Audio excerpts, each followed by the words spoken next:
A woman with a clipboard marched up and told him to move his boat, loud, proud, and certain she was in charge. What she didn't know, the man she was barking at owned the entire lake and her fishing club's days were numbered. It was a little past M when Clarence Ricker backed his truck into the gravel lot at Mayfield Lake. Just outside of Springfield, Missouri, the sun hadn't fully crested the tree line yet, and the water was still glassy, untouched. Clarence had been looking forward to this for weeks. He'd spent most of the previous night prepping his old, polished aluminum fishing boat for this very morning, quiet, peaceful. Just him, a thermos of hot coffee, and the lake his father used to bring him to as a kid. He was just beginning to unhitch the trailer when he heard the rapid crunch of footsteps. Turning around, he saw her mid-s short blonde hair, sunglasses already perched on her head. Despite the low sun, she held a clipboard like it was a badge of authority, and wore the kind of forced smile that never reached her eyes. "You can't park that here," she called out sharply. Clarence blinked. "I'm sorry." She marched closer. "This lot is private, for community use only." "You need to move that boat." Clarence set the wrench down on the trailer hitch and stood up. "Morning. You live here." "I'm on the HOA board," she said, emphasizing it like it meant more than it did. "And you're not on the list of permitted lake users. The lake's restricted to the Mayfield Hills Fishing Club. You're trespassing." He looked past her, scanning the lake's edge. Nobody else was there. Just him. "Didn't see a sign." "There's one posted near the pavilion," she said flatly. "You must have missed it." Clarence gave a small nod. "I fished here plenty of times, never had a problem." "Well, you've got one now," she snapped, tapping her pen against the clipboard. "Either you move your boat, or I call this in." Clarence took a breath, trying to keep his tone level. "What's your name?" "Teresa Holcomb," she said, standing taller, like she expected the name to mean something to him. "And yours?" "Clarence Rucker." She scribbled something. "That boat registered to you?" "It is." "Well, Clarence," she said, voice dripping with condescension, "I'm sure you're just unaware of the rules, but you can't just show up and dump your boat wherever you like. We've had issues before. People leaving trash, breaking things. This area is for residents and their guests." Under supervision, he watched her. There was something about the way she said "people" that rubbed him wrong. He didn't say it out loud, but he felt it the way she looked at him. Like she'd already decided who he was and what he represented. "I'm not breaking anything," he said, "just trying to enjoy the water. You need to pack up and leave now." There was a pause, a long one. Clarence looked down at the gravel, then back at the lake. He turned back to her. "You sure you want to push this?" She blinked. "Excuse me, you might want to double-check your information," he said evenly. "I think you're mistaken about who owns this lake." Teresa actually laughed, sharp and shrill. "Is that supposed to intimidate me? Do you know how long I've lived here?" Clarence didn't flinch. "Do you know who purchased this lake 3 years ago? Who maintains it, pays taxes on it, signed off on your fishing club's access in the first place?" For a second her face shifted. It was small, a flicker of uncertainty, but it vanished just as fast. "You're bluffing," she said. Clarence walked back to his trailer and clipped the line back onto the boat. "All right, you do what you have to do." "I will," she said. "You'll be hearing from the board." But Clarence wasn't bluffing, and Teresa had just started a fight she wasn't ready for. Clarence was already on the water, drifting near the reeds at the lake's eastern edge. He cast his line quietly, not in a rush, not even really expecting to catch much. The air was cool and calm, but his peace didn't last long. A white golf cart appeared near the dock. From a distance, Clarence could already tell who it was. Same posture, same quick movements. Teresa Holcomb, but this time she wasn't alone. A man with a windbreaker and a radio clipped to his belt was seated beside her, likely one of the HOA's contracted security guys. They stopped at the edge of the dock. Teresa planted her feet wide like she was commanding a courtroom. "Clarence Ricker," she shouted across the water, "this is your final warning." Clarence reeled in. His line, slowly turned his chair and waved. "Morning again, Teresa. I've contacted the sheriff's office. You're in violation of HOA regulations. You are to leave the premises immediately." The man beside her looked uncertain. He leaned toward her, whispered something. She shook her head, cutting him off.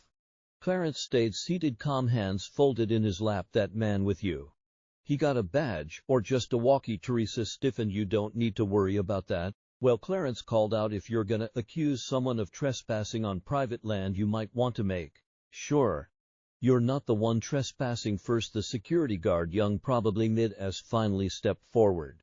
Sir, can I ask what your business is on the lake? Clarence nodded. You can ask. I'm fishing. Are you a resident of Mayfield Hills? No, then I'm gonna have to ask you to come ashore. Clarence pulled his tackle box closer. Not getting up. You ever hear of Crescent Holdings? The young man paused. Can't say I have. Figures, Clarence said. They're a private trust. They bought this land and the lake 3 years ago. It's owned and managed by them. I'm the sole trustee.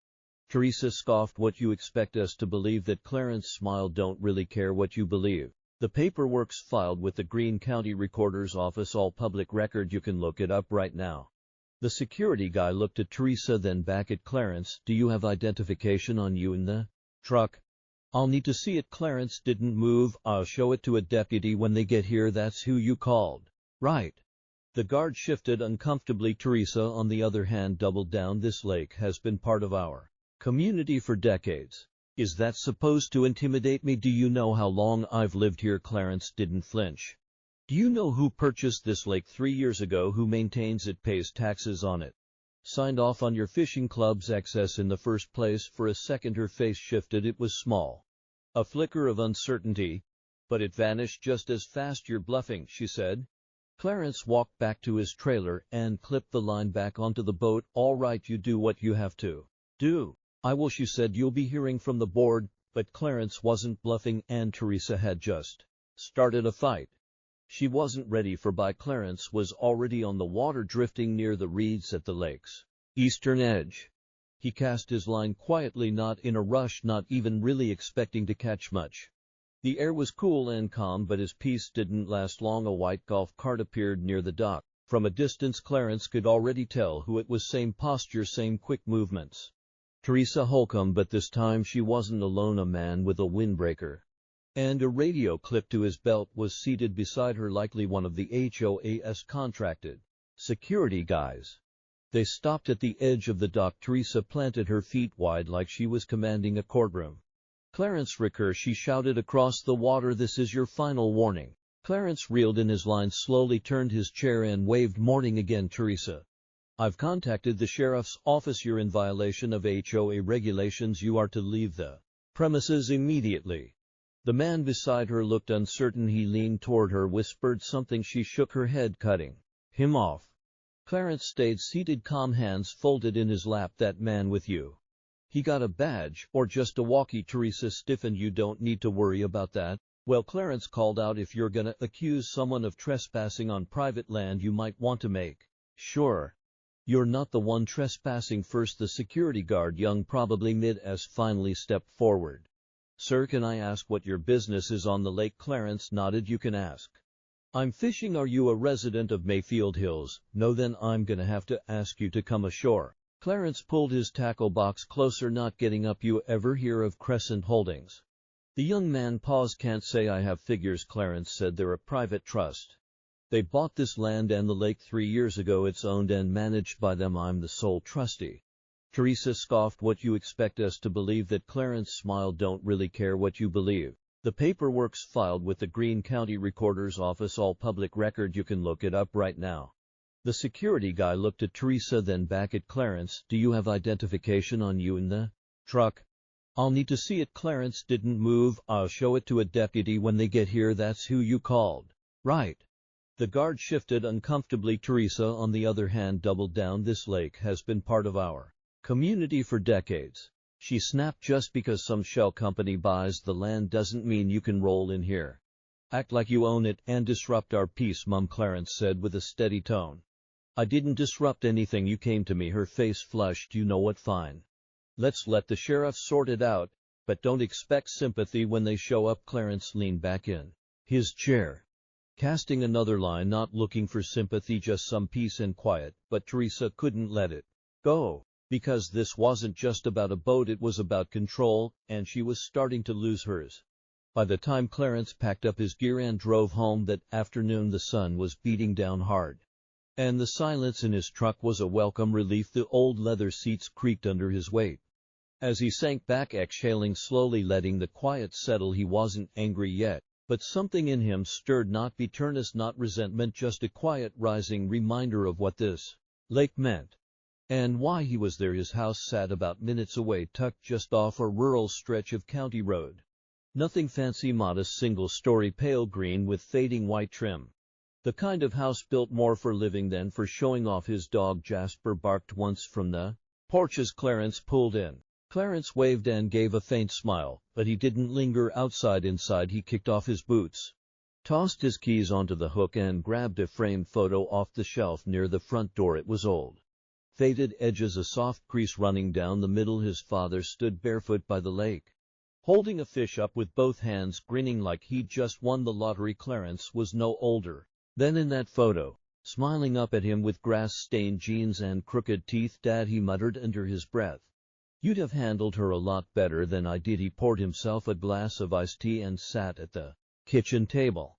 For a while he didn't move. He just sat there thinking about the look on Teresa's face, the absolute certainty in her voice, the way she wrote his name down like he was some trespasser with bad intentions. She didn't care who he was. She didn't ask. She just assumed. Clarence stood up, walked to the filing cabinet in the hallway, and slid open the bottom drawer. Inside was a blue folder marked Mayfield Lake, title and access. He pulled it out, laid it flat on the dining table, and flipped it open.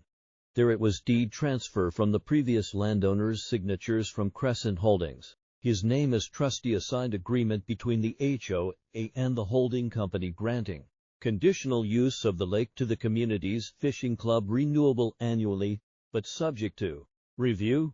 No renewal had been filed in the last months. He chuckled dryly. Guess they forgot who they were dealing with. The lake wasn't public, never had been.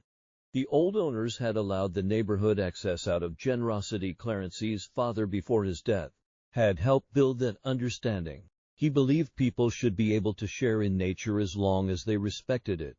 But after Clarence inherited the trust, the same people who once shook his father's hand had become quiet, distant. A few waves here and there, no real effort to get to know him, except Teresa, of course. Teresa had never even made eye contact. He looked over the paperwork again. Then again, there were no technicalities, no loopholes. The access was a courtesy, not a right, and he had every legal standing to revoke it if necessary. Still, Clarence didn't want to act on impulse. That wasn't his way. He wanted to give the benefit of the doubt. But this wasn't just about one woman's rude behavior. It was about something bigger. About entitlement, about respect. He picked up his phone and dialed a number he hadn't called in a while. "Hey, Mr. Lang," he said when the voice answered. "Yeah, I know it's been a minute. Listen, I need a favor. Can you pull up the HOA agreement file from 3 years ago? Specifically the fishing access clause." "Yeah, I've got the physical copy here, but I want to double-check a couple things with you." He paused, listening. "No rush, but yeah, it's time I take a closer look at who's been taking advantage of what my father left behind." But as Clarence hung up the phone, he had no idea just how deep the entitlement in that neighborhood ran, or how loud it would get when someone finally said no. It was early Monday morning when Clarence stopped by the Greene County Recorder's office. He didn't need to. He already had the documents at home, but something told him this time he needed things to be official, clean, bulletproof. He stood at the counter waiting while the clerk pulled up the parcel records. A few clicks later, the screen lit up with his name, the property description, and a scanned copy of the deed. Everything in black and white: the lake, the dock, the entire surrounding green belt. It was all his, held under the Crescent Holdings Trust. There were no overlapping claims, no shared easements, no community ownership. "Looks like everything's in order," the clerk said with a polite smile. Clarence nodded. "That's what I needed." When he got back in his truck, he took a deep breath. It wasn't about getting revenge, not really. It was about respect. Teresa Holcomb hadn't just questioned his right to be on the water. She'd looked him in the eye and decided he didn't belong, and no matter how calm he'd stayed, her tone had made one thing crystal clear. This wasn't about rules, this was about power. Back at home, Clarence opened his laptop and pulled up a blank document. He started drafting a letter, direct, professional, and to the point. It was addressed to the Mayfield Hills Homeowners Association and its board members. He cited the terms of the original access agreement, emphasized the fact that no renewal request had been submitted for the current year, and stated that effective immediately, public access to the lake through HOA or club channels would be suspended until further notice. No angry language, no threats, just a clear revocation of access. Backed by documentation, he attached scanned copies of the original contract, the deed, and a notarized statement of his trustee status. By the time he was done, the message was airtight. He hit print, slid the letter and supporting documents into a thick envelope, and drove it down to the HOA office himself. It was a beige single-story building tucked behind the subdivision's main gates. The parking lot was empty except for 2 cars. He walked in and handed the envelope to the receptionist without a word. "Do you want a receipt?" she asked, clearly caught off guard. Clarence looked her in the eye. "Just make sure Teresa gets it." That evening back home, he sat out on the porch with Jasper at his feet. The sun was setting across the tops of the trees, casting golden light across the lawn. For the first time in days, Clarence felt a flicker of peace until his phone rang. Unknown number. He hesitated, then answered. "Mr. Ricker," a man's voice said on the other end. "This is Ron Castile. I'm the acting president of the Mayfield Hills HOA board. We received your letter today." Clarence stayed quiet. Ron continued, "Look, we'd like to discuss this. Maybe there was a miscommunication somewhere. No need to escalate things. There's nothing escalated about it." Clarence replied calmly. "The agreement wasn't renewed. Access was being used without permission. I've simply brought it back in line with the terms." "I understand," Ron said quickly, "but revoking access completely might not sit well with some of the residents. We've had use of that lake for years, and I haven't interfered." Clarence said, "After the way your board member approached me on Saturday, I think it's best we take a pause." There was a pause. "Well, would you be open to meeting, maybe find a compromise?" Clarence took a long sip of water before responding, "Let's see how folks handle a little humility first." He hung up without waiting for a reply, but the letter had only just landed, and Clarence had no idea the ripple it would cause behind those gates. By Wednesday morning, Clarence couldn't even pull into the grocery store parking lot without catching stares. It started with the emails. Short, passive-aggressive notes from board members written in the kind of polite language people use when they're trying not to show they're furious. Then came the phone calls, some from numbers Clarence hadn't dialed in years, but what surprised him most were the whispers coming from people who had barely spoken to him since the day he bought the property. At the hardware store, a man with a gray beard and oil-stained overalls approached him near the screws and fasteners aisle. "You Clarence?" he asked, tilting his head. "I am," Clarence replied cautiously. The man extended a hand. "Name's Billy Waller. I live on Valley Crest Drive. Been here about years. Heard what happened Saturday." Clarence shook his hand, but didn't say much. Billy continued, "Just wanted to say not all of us feel the way Teresa does. She's had a habit of thinking she runs this whole place." Clarence gave a short nod. "I appreciate that. She even told my wife last year that our front porch furniture didn't match the neighborhood aesthetic." "Imagine that." Billy laughed bitterly. "A chair is a chair. You either sit on it or you don't." Clarence cracked a smile. "I'll keep that in mind." That wasn't the only encounter at the post office. Someone left an unsigned note in Clarence's paw box. "She doesn't speak for everyone." At the gas station, a middle-aged woman waved at him, then quickly looked away when he didn't wave back. People were trying to feel him out, testing the water, but not everyone was trying to play nice. That afternoon, someone slid a flyer into his mailbox. No stamp, no envelope. It was printed on standard paper with a bold heading: "Local man revokes community lake access. Retaliation or power grab." Clarence stood on his porch reading it, shaking his head slowly. Beneath the headline, there was a small paragraph suggesting he was using his position as a weapon against the community, calling his actions disruptive and unnecessary. There was no name listed, no one to call or question.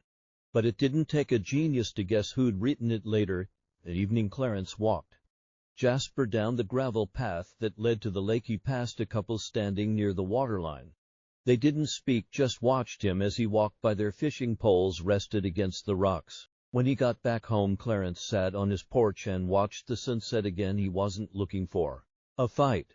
He hadn't started one, but it was clear the neighborhood didn't take kindly to the reminder that access was a privilege, not a guarantee. The next morning, he got another call, this time from a young woman named Andrea Preston. She lived on Lilac Bend Lane and said she was new to the HOA board, recently voted in after a string of resignations. "I just want to apologize," she said. "I wasn't there Saturday. but I heard about it. Teresa doesn't speak for everyone, and frankly some of us are embarrassed.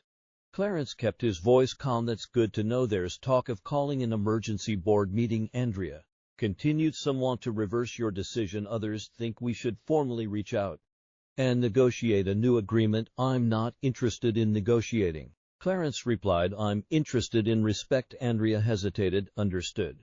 But Clarence knew better than to think this would end with polite phone calls. Some folks weren't going to let go without a scene. And that scene was coming fast. By Friday morning the HOA office was buzzing. Not in the cheerful sense, but with tension thick enough to taste. Clarence's letter had made its rounds. Copies were passed hand to hand at backyard BBQs, forwarded through a mail chains, whispered about on neighborhood walks. Every member of the fishing club had read it by now, and nobody had anything neutral to say. Inside the HOA's meeting room, a modest space with beige walls and mismatched chairs, Teresa Holcomb stood at the head of the table, arms folded, lips pressed tight. She hadn't spoken yet, not officially, but everyone knew she was fuming. Ron Castiel sat beside her,